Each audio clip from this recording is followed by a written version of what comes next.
You've heard of this place called Boca de Tomatlan in Puerto Vallarta, have you? Let's talk about what you need to know when going there.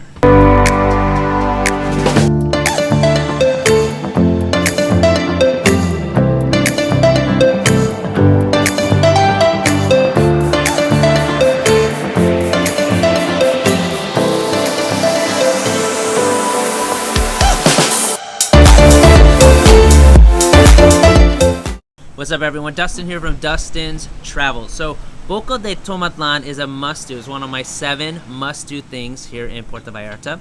So it's really a hike. So you start at this small fishing village called Boca de Tomatlan. It's a beautiful fishing village. You can actually spend a few hours there, maybe even a day, just at this area because it's so beautiful. There's a nice beach. You can get some food there and really enjoy yourself. But what you'll do is you can take a cab or a bus down to that area. From anywhere in Puerto Vallarta, you can just take it down. And what you'll do when you get there, people are going to say, hey, do you want to get on a boat and we'll kind of boat you to these different beaches? You say no, I want to go on a hike. So just ignore them for now, and you'll go on a hike. And what you'll do is you start at the area, you kind of loop around the bay, and then you start hiking alongside the mountains. And you hike alongside the mountains, kind of go to the interior, and it's this beautiful hike that's going to take a few hours. And you're going to stop at these beaches along the way until you get to the end of the hike, which at Las Animas Beach, okay? So let's talk about some of the logistics there. I've heard varying things on how long it takes, and it really depends on how much time how fast you want to go and how much time you want to spend at these beaches along the way. So the first beach is called Los Colomitas, and it's a small, cute little beach, and a lot of people stop here and they don't keep going. Stop there, enjoy it, spend 20-30 minutes there, but then make sure you keep going on the path because there's a lot cooler and more awesome things to see. Not to knock down on Colomitas Beach at all, I actually really liked it.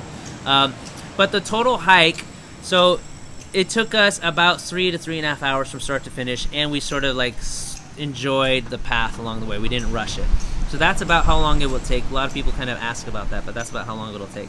Now, Colomitas, the first beach, also has a restaurant there. It was boarded up when we were there, so I don't know if it was because we were there during Corona lockdown or whatnot, but it was boarded up. But they do have a restaurant there, so maybe that would be a good place to kind of have a little bite to eat. But then you just keep going, walking along the pathway and walking along the coastline, and then it's going to start with a little more jungly, then it starts to open up, and you see more ocean, then you eventually get more beach. Really beautiful things to do. What kind of shoes do you need? You could do it in sandals. I did it in sandals. My feet start hurting a little bit afterwards because it is kind of a long hike to do in sandals. You may want some like closed-toed shoes, or you just wear your shoes but you bring an extra pair of sandals so when you get to the beach you can walk around in sandals, or you can just bring shoes and then take off your shoes when you're walking along the beach as well. That probably would be the best thing to do. As you're going along as well, there is a beautiful restaurant when you're near Las Animas. It's right on the coastline, and there's actually a hotel as well. It's a small hotel, very private. There's only a few rooms, and there are these like suites that are right on the ocean. Beautiful thing. I don't remember the name, but I'll put it right here and I'll post it below as I'm talking. Definitely recommend you go to that area. That was great. So we walked and we had our beautiful breakfast there. We saw whales in the ocean very close to us going by, and that was just such an amazing experience. Excuse me. Then you get to, right after that, you keep walking, you get to Las Animas Beach.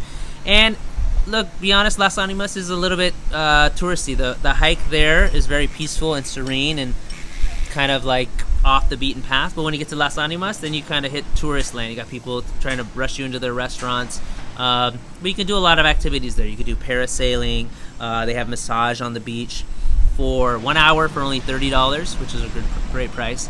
And yeah, just enjoy. You can have a drink on the beach and enjoy yourself.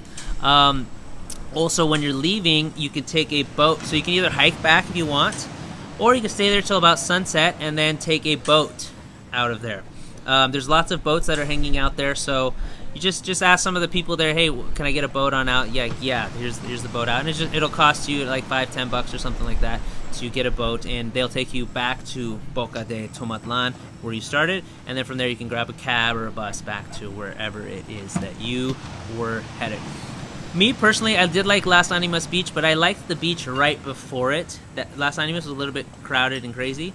The beach right before it was really more smooth and serene and open. There was a lady who had coconut water, and like you could just relax in a more kind of quiet, private area and beach. So you know, looking back, I would have spent a little more time in that area rather than actually at Las Animas Beach. But other than that, you're gonna have a great time. Enjoy the hike. This thing is about the journey. It's not about getting to Las Animas. Enjoy yourself along the way. Online it says like you need 2 hours. I would give yourself more time because you want to enjoy yourself along the way. You want to spend some time at the beach. Easily, this could be a day trip for sure. We spent the whole day there, but at least like 4 to 5 hours to make sure you enjoy that hike. You enjoy the beaches along the way. You don't want to rush the experience or rush out of it at all. Okay, so that's what you need to know about Las Animas hike. I hope that answers all your questions. Anyway, hit the subscribe button below for more travel tips. Head on over to dustinstravels.com/PV to get your free guide on Puerto Vallarta. And thumbs up this video. Talk to you guys in the next video. Watch the playlist, by the way, for Puerto Vallarta so you know everything to do in Puerto Vallarta.